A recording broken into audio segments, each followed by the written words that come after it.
अब हम बात करते हैं सॉल्यूशन ऑफ इनइक्वालिटीज़ के बारे में। इनइक्वालिटीज़ का मतलब क्या होता है? इक्वल का मतलब तुम्हें पता है, जैसे अगर हमारे पास कोई भी वैल्यू है x इज इक्वल्स टू 4, ठीक है, तो ये हमारे पास इक्वल है। लेकिन अगर हमारे पास हो x लेस देन 4 तो ये हमारे पास इनइक्वालिटी का साइन आ गया, या फिर हमारे पास लेस देन इक्वल टू 4 तो ये हमारे पास इनइक्वालिटीज़ का साइन आ गया, ठीक है। तो अगर हमारे पास इस तरीके के सवाल हो, हमें सवाल में से इनइक्वालिटीज़ गिवन हो, ठीक है, तो हम इसका सोल्यूशन कैसे निकालेंगे, ठीक है। तो इसके पहले टाइप है रैशनल इनइक्वालिटीज़, यानी हमारे पास क्वेश्चन में रैशनल में क्वेश्चन गिवन होगा। जैसे हमारे पास ये डिवाइड में वैल्यूज है ना, इस तरीके से हमारे पास क्वेश्चन गिवन होगा। तो इसको हम कैसे सॉल्व करेंगे, तो इसके लिए सबसे पहले हम क्रिटिकल पॉइंट्स निकालेंगे। ये क्रिटिकल पॉइंट्स यानी हम x की वैल्यूज़ निकालेंगे। तो कैसे निकालेंगे, अब ये जो है ना, क्योंकि हम अगर जैसे हमारे पास कोई भी वैल्यू x अगर हमारे पास हो x लेस देन 4 और ग्रेटर देन लेस देन 1 ना, तो हम क्या करते हैं कि x जो है वो ग्रेटर देन 4 इस तरीके से लिखते हैं, और एक वैल्यू में से लिख सकते हैं x, ये वाली जो टर्म है उसको पलट के लिख देते हैं इस तरीके से, ठीक है। तो ये हमारे पास ये इस तरीके से दो वैल्यूज़ आ जाती है। तो यहाँ पे हमने भी यही काम किया है, यानी 2x + 5 को एक दफ़ा इसके साथ लिख दिया और एक दफ़ा इसके साथ लिख दिया, ठीक है। अब क्योंकि हमें इसके साथ लिखा हुआ है तो हम यहाँ पे इसको पलट के लिखेंगे। तो यानी ये हमारे पास अभी लेस देन का साइन आ रहा है ना, तो ये हमारे पास वहाँ जाके ग्रेटर देन का साइन हो जाएगा। अच्छा, अब यहाँ पे हम क्या करते हैं, जब ये जैसे हमारे पास रैशनल में वैल्यूज़ गिवन होती है ना, तो इसको और इसको इन दोनों को हम अलग अलग जीरो कॉल कर दिए। जैसे हमने यहाँ पे एक काम यहाँ पे किया, 2x + 5 greater than equal to 0 और x - 2 greater than equal to 0, यानी इसको भी 0 डिनोट किया, इसको भी 0 डिनोट किया, ठीक है।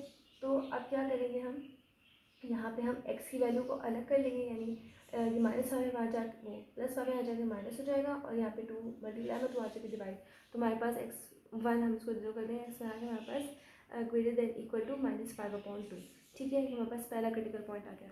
दूसरे में हम क्या करेंगे, -2 है, वहाँ जाके +2 हो जाएगा, तो हमारे पास x2 greater than equal to 2 हो जाएगा, ठीक है। ये तो हो गया हमारा एक साइड। अब दूसरी साइड पे आते हैं, यहाँ पे हमारे पास है 2x + 5 और x - 2 less than equal to 7, ठीक है। तो अच्छा, यहाँ पे क्या होता है, यहाँ पे ज़रूरी होता है कि इस साइड पे ना 0 वैल्यू होनी चाहिए, तो यहाँ पे कुछ भी हो वो इधर आ जाता है हमेशा, ठीक है। तो यहाँ पे पॉजिटिव का 7 वहाँ जाके -7 हो जाएगा, ठीक है। फिर हम इसका एलसीएम लेंगे तो हमारे पास इस तरीके से वैल्यू बनेगी रैशनल में, ठीक है। फिर हम इसको दोनों का अलग अलग डिनोट कर देंगे। अब ये वाली जब हमने डिनोट की तो हमारे पास आ गया 19/5, ठीक है। अच्छा, और ये इस तरीके से, क्योंकि यहाँ पे -5x है ना, तो वहाँ जाके +5x हो जाएगा, ठीक है। तो जब भी हम इसको इधर x की वैल्यूज़ को यानी वेरिएबल को इधर उधर लेके जाते हैं तो हम ये साइन भी चेंज करते हैं, ठीक है। तो यहाँ पे हमारे पास जाएगा x3 greater than equal to 19/5। अब ये जो x - 2 है इसको भी हम डिनोट करेंगे, लेकिन जब हम इसको डिनोट करेंगे तो हमारे पास यही वैल्यू बन जाएगी, तो हमें करने की ज़रूरत नहीं है यहाँ पे, ठीक है। अब क्या करेंगे, अब ये जो 3 वैल्यूज़ आई हैं इसको हम इस ग्राफ में पुट करेंगे, ठीक है। तो यहाँ पे सबसे पहले यहाँ पे, क्योंकि अगर हम फर्स्ट करें तो यहाँ पे अगर 0 है पॉइंट, ठीक है, तो एक वैल्यू हमारे पास आ गई -2, सॉरी एक वैल्यू ये 2 है हमारे पास, ठीक है। तो एक वैल्यू हमारे पास 2 है, एक हमारे पास -5/2, इसको मैंने पॉइंट्स में कर लिया तो हमारे पास 2.5 आ गया, और ये 19/5 था, इसको मैंने पॉइंट्स में कर लिया तो हमारे पास 3.8 आ गया, ठीक है। तो ये हमारे पास 3 वैल्यूज़ 3 क्रिटिकल पॉइंट्स हमने वो नंबर लाइन में इसको प्लॉट कर दिए। अब ये जो है इन्फिनिटी तक यहाँ पे करेंगे और इसको हम नेगेटिव इन्फिनिटी तक करेंगे, ठीक है। तो यहाँ पे हमारे पास 4 पॉइंट्स बन जाएंगे, कैसे, 0 से यहाँ तक का एक पॉइंट, फिर यहाँ से यहाँ तक का एक पॉइंट, फिर यहाँ से यहाँ, और फिर यहाँ से यहाँ, इस तरीके से हमारे पास 4 पॉइंट्स बन गए, ठीक है। फिर हम एक चार्ट बनाएंगे, एक टेस्ट इंटरवल्स का, टेस्ट पॉइंट्स का और रिजल्ट का, ठीक है। टेस्ट इंटरवल्स मैंने यहाँ पे ये सारे लिख दिए, 1 2 3 4, ठीक है। अब इसके नीचे मैं लिखूँ critical point 1, critical point 2, critical point 3, ठीक है। ये तो हमें पता है। क्रिटिकल पॉइंट 1 जो है हमारे पास है -2.5, क्रिटिकल पॉइंट 2 हमारे पास 2 है, और ये थर्ड वाला हमारे पास 3.8 है, ठीक है। तो अब इन तीनों को हम कैसे निकालेंगे, इसमें हम क्या करेंगे, अब जैसे हमारे पास नंबर लाइन में -2.5 से -इन्फिनिटी तक नंबर्स आ रहे हैं ना, तो यानी यहाँ इस साइड पे नंबर्स बढ़ते जा रहे हैं। जैसे अभी 2.5 है तो यहाँ पे -3 -4 -5 एंड सो ऑन, इस तरीके से जाएंगे। तो मैं यहाँ पे ले सकती हूँ -3, ठीक है, यानी इसके बीच की कोई भी वैल्यू हम ले सकते हैं इसको टेस्ट करने के लिए, ठीक है। अब जो है यहाँ पे 2.5 से 2 है ना, यानी 2 से -2.5, तो मैं यानी 2 से पीछे जा रही वैल्यू, तो मैं इसको यहाँ पे 1 ले सकती हूँ, तो ये 0 भी ले सकती हूँ, -1 भी ले सकती हूँ, तो मैंने वो आसानी के लिए 1 ले लिया। अब यहाँ पे 2 है और 3.8 है, तो मैं यहाँ पे 2.1 भी ले सकती हूँ, 2.5 भी ले सकती हूँ, 3 भी ले सकती हूँ, तो मैंने यहाँ पे 3 ले लिया। अब यहाँ पे 3.8 से इन्फिनिटी तक है ना, तो मैं उसके बीच में कोई भी नंबर ले सकती हूँ, तो मैंने यहाँ पे 4 नंबर ले लिया।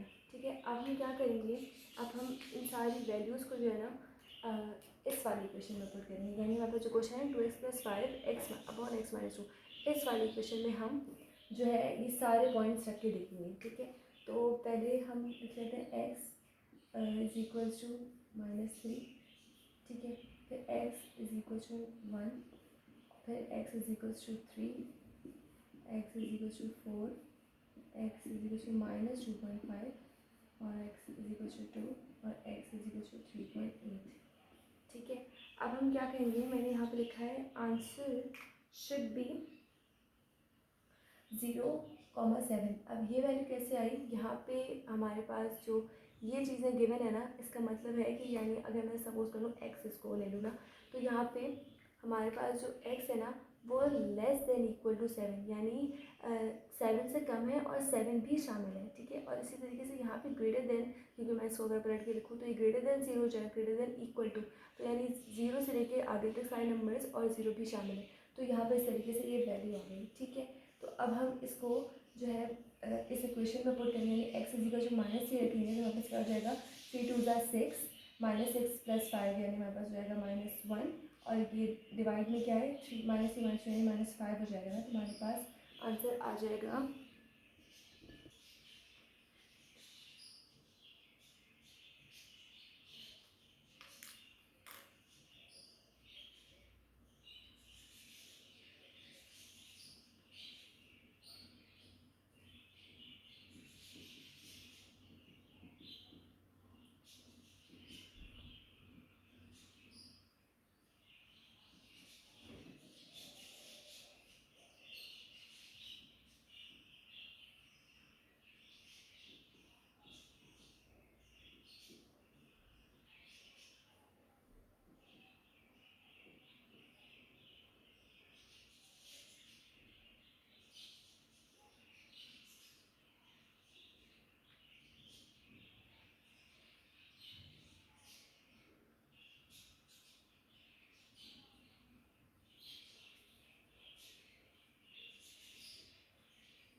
तो हमारे पास आंसर आ जाएगा 1/5।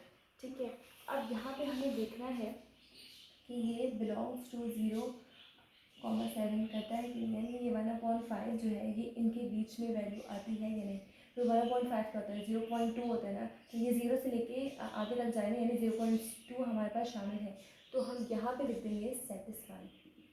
ठीक है, यानी हमारे पास x-3 पे ये वैल्यू सेटिस्फाई हो रही है इस इक्वेशन में। ठीक है, इसी तरह जब हम x जो है यहाँ पे 1 रख के पुट करेंगे तो हमारे पास आंसर आ जाएगा -7। ठीक है, मैं यहाँ पे सारे लिख देती हूँ। x जब 3 हम पुट करेंगे तो हमारे पास आ जाएगा 11, और जब हम x4 पुट करेंगे तो 6.5, और जब हम x 2.5 पुट करेंगे तो हमारे पास 0, और x जब हम 2 पुट करेंगे तो हमारे पास आ जाएगा 7। ठीक है, नहीं सॉरी, यहाँ पे 7 होगा, और जब हम यहाँ पे 2 पुट करेंगे तो 2 + 2 4, 4 + 5 9, और ये 0। अच्छा, ये हो जाएगा हमारे पास इन्फिनिटी। ठीक है, तो अब हमने क्या करना है, हम सबको चेक करेंगे, तो यहाँ पे ये हमारे पास -7 है ना, और ये 0 से बड़ी वैल्यू चाहिए, यानी -7 तो 0 से छोटी वैल्यू होगी, तो ये नहीं करता बिलोंग। इसी तरह 11 जो है ये भी जो है 7 से बड़ा नंबर जा रहा है, तो ये भी हमारे पास बिलोंग नहीं करता। ठीक है, अब ये वाला जो है हमारे पास 6.5, ठीक है, ये हमारे पास 7 से कम है ना, तो ये हमारे पास बिलोंग करता है। तो इसको यहाँ पे भी हम लिखते रहेंगे, x = 4, ये हमारे पास सेटिस्फाई कर रहा है, ये नॉट सेटिस्फाई, ये भी नॉट सेटिस्फाई। ठीक है, अच्छा, अब ये वाला जो x-2 ये 0 आ रहा है ना, तो 0 भी शामिल है, तो ये भी हमारे पास सेटिस्फाई हो गया आंसर। ठीक है, अब हमारे पास ये इन्फिनिटी आ रहा है। ठीक है, इन्फिनिटी कभी भी सेटिस्फाई नहीं होता। ठीक है, तो ये नॉट बिलोंग्स टू 0,7, और यहाँ पे तो 7 तक ही है ना, तो यहाँ पे तो इन्फिनिटी वैसे भी नहीं होगा। अब यहाँ पे 7 आ रहा है ना, तो यहाँ पे 7 बिलोंग करें, क्योंकि ये कह रहे हैं कि << 7 = 7 है, तो 7 से कम लेकिन 7 भी शामिल है, तो ये हमारे पास सेटिस्फाई कर जाएगा, ठीक है। और ये तो नहीं कर रहा। अच्छा, अब हम क्या करेंगे, अब ये जितनी वैल्यूज़ हमारे पास आई ना उसको हम देखेंगे, क्योंकि अब यहाँ पे देखिए ये वाला जो पॉइंट है ना, ये वाला टेस्ट इंटरवल ये सेटिस्फाई कर रहा है, तो हम यहाँ पे -∞, -2.5 लिख देंगे, ठीक है। तो ये हमारे पास ये सेटिस्फाई नहीं कर रहा, तो ये हम क्रॉस कर देंगे, ठीक है। ये वाला भी सेटिस्फाई नहीं करेगी, तो हम क्रॉस कर देंगे। ये वाला सेटिस्फाई कर रहा है, तो हमारे पास आ जाएगा 3.8, ठीक है। अच्छा, अब हमारे पास जो सॉल्यूशन सेट बनेगा वो कैसा बनेगा, वो हमारे पास बनेगा -∞, -2.5, ठीक है। अच्छा, एक मिनट अभी ब्रैकेट्स नहीं लगा रही, ठीक है। और ये आ जाएगा 3.8, ∞। अच्छा, बीच में यूनिट का साइन होता है।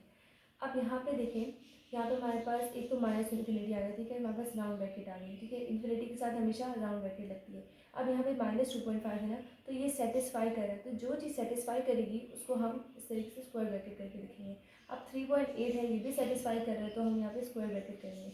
अगर सपोज हमारे पास जो है ये वाली अगर 2 होता है यहाँ पे और ये नॉट सेटिस्फाई कर रहा होता है, तो हम राउंड ब्रैकेट यूज़ करते, ठीक है।